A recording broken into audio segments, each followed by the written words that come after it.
اب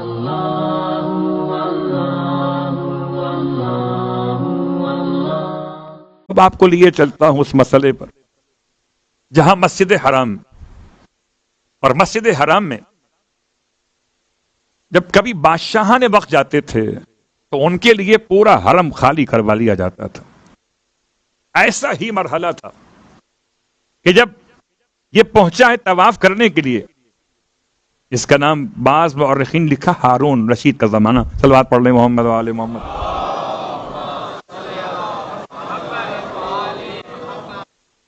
آپ کی آمد سے پہلے ہم نے پڑھ دیا. سپاہی تو مکمل ہو گئے، 75 سپاہی تھے عقل کے، اور ان سب کے نام بڑھے جاتے تو بڑھا لیے مجلس بڑی طولانی ہو جاتی، اور شاید کے باقی 2 دن بھی سپاہیوں کی تاریخ مکمل نہ ہو پاتی. بس سمجھیے ہر ایک دوسرے کی ضد سمجھ میں آئے گا. اگر حیا سپاہی عقل ہو تو بے حیائی سپاہی جہل ہے. اب مرضی ہے حل کے سپاہی اختیار کریں یا عقل کے سپاہی اختیار کریں. امام علیہ الصلوۃ والسلام مسجد حرام میں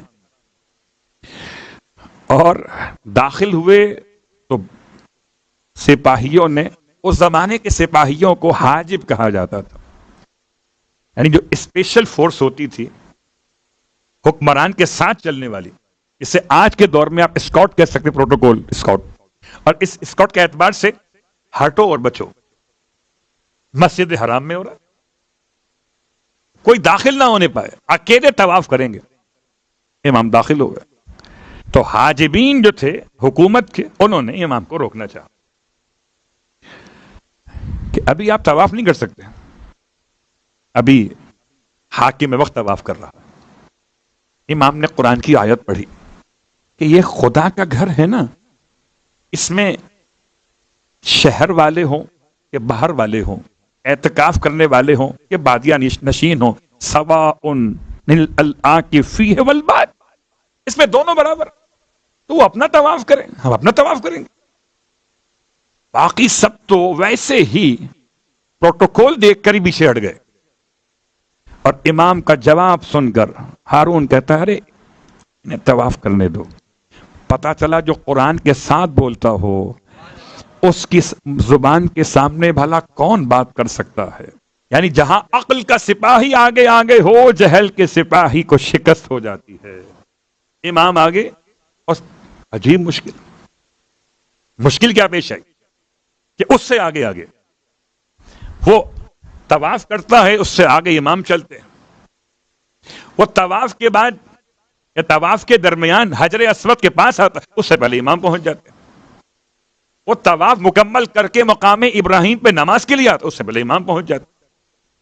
یوں کہیے زچ کر دیا حجت خدا نے اس کو جو سراپا تھا نجس. کیا کر سکتا تھا؟ کتنا غصہ اسے آیا ہوگا. اور آپ نے اپنے اعمال کو انجام دے کے آپ مصروف دعا ہو گئے.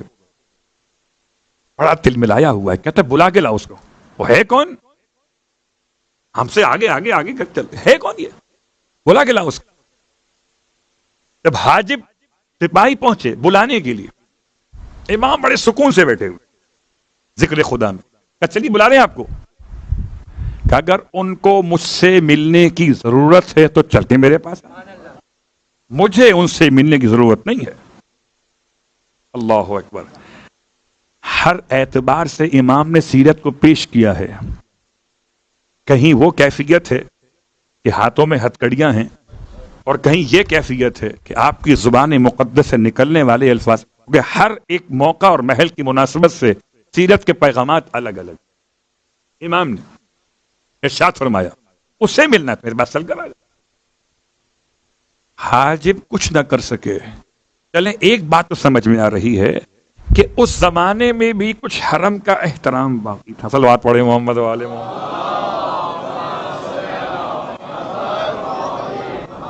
واپس آ گئے، آ کے بیان کیا اس سے ہارون سے کہ بھائی وہ تو نہیں آ رہے. وہ تو کہتے ہیں اگر آپ کو ملنا آپ آئیے. یہ خود اٹھ کر گیا، اور جب سامنے پہنچ گیا تو کہنے لگا کیا میں بیٹھ سکتا ہوں؟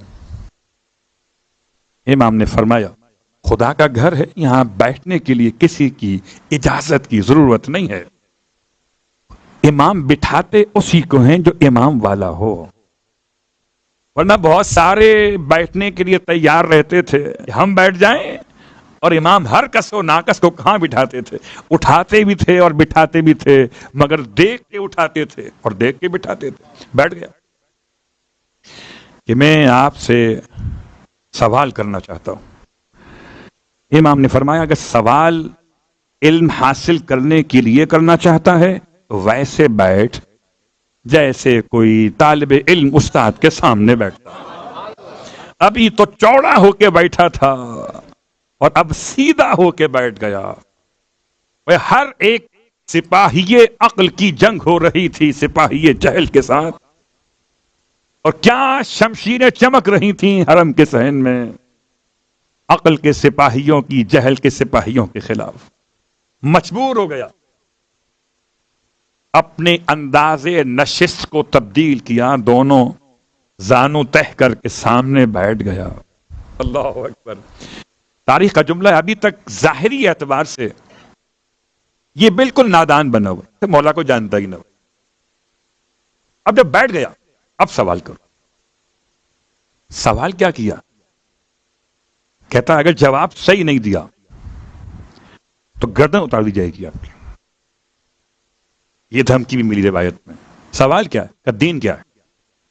فرمائے دین 1، 5، 17، 34، 95، 153، 40 میں 1، 200 میں 5، 12 میں 1، زندگی بھر 1 اور 1 کے بدلے 1۔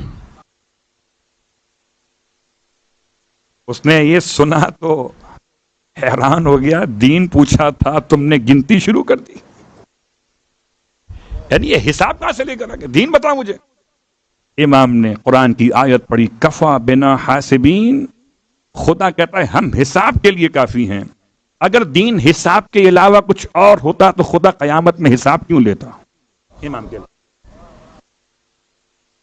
دین کو سمجھانے کا طریقہ امام موسی کاظم کی بارگاہ مقدس ہے، پورا مجمع حرم میں جمع ہو چکا ہے، اور اب یہ مکالمہ ہے معصوم کا تفصیل بتاؤ، اگر تفصیل صحیح ہوئی تو تمہیں انعام میں دینار کی ایک تھیلی دیں گے، دینار سے بھرا ہوا ایک پاؤچ دیں گے، پیکٹ دیں گے۔ امام نے ارشاد فرمایا یہ سوال کی وجہ سے دو گے یا جواب کی بنیاد پہ دو گے؟ جواب کی بنیاد پہ دوں گا۔ ٹھیک ہے۔ امام نے ارشاد فرمایا سنو، میں نے کہا 1، تو 1 کا مطلب ہے توحید۔ میں نے کہا 5، تو 5 کا مطلب ہے نماز پنجگانہ۔ میں نے کہا اس کے بعد 17، تو 5 نمازوں کی رکعات کی تعداد 17۔ میں نے کہا اس کے بعد 34، تو 17 رکعات کے سجدے ہیں 34، اور ان 17 رکعات میں جو تکبیرات مستحبات ہیں ان کی تعداد ہے 94۔ جب میں نے اس کو تلاش بڑا کیا تو 95 تو مجھے مل رہی ہیں، 5 تکبیرات قنوت کی نکال کر 90 بن رہی ہیں۔ بہرحال ہو سکتا ہے راوی کا اشتباہ ہو، 94 سے لکھا 95۔ اس کے بعد فرمت، اور ان 17 رکعات میں جو تسبیحات، تکبیرات الگ، تسبیحات ہیں وہ 153، 153، اور یہ بالکل ایک رکعت میں جو تسبیحات ہیں، رکوع میں 3، پہلے سجدے میں 3 اور اس کے بعد کے سجدے میں 3، 3، 3 اور 3، ایک رکعت میں 9 ہو گئے، اور 17 رکعات کو ملٹیپلائی کریں 17 کو 9 سے تو پہنچ جائیں گے امام کے جملہ مقدس، الوات پڑھے محمد والے۔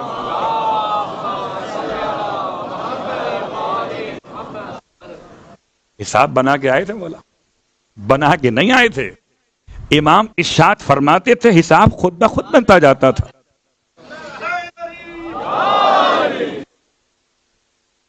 اور پھر جو میں نے تم سے کہا کہ 40 میں 1، تو یہ 40 میں 1 یہ دینار کی زکوٰۃ ہے، سونے کی اشرفی کی زکات. میں نے کہا 200 میں 5 تو یہ چاندی کی زکات. پھر میں نے کہا کہ 12 میں 1 تو ماہ رمضان 1 مہینے کے واجب روزے. پھر میں نے کہا زندگی بھر میں 1 تو یہ حج. میں نے کہا 1 کے بدلے 1 تو یہ دیت.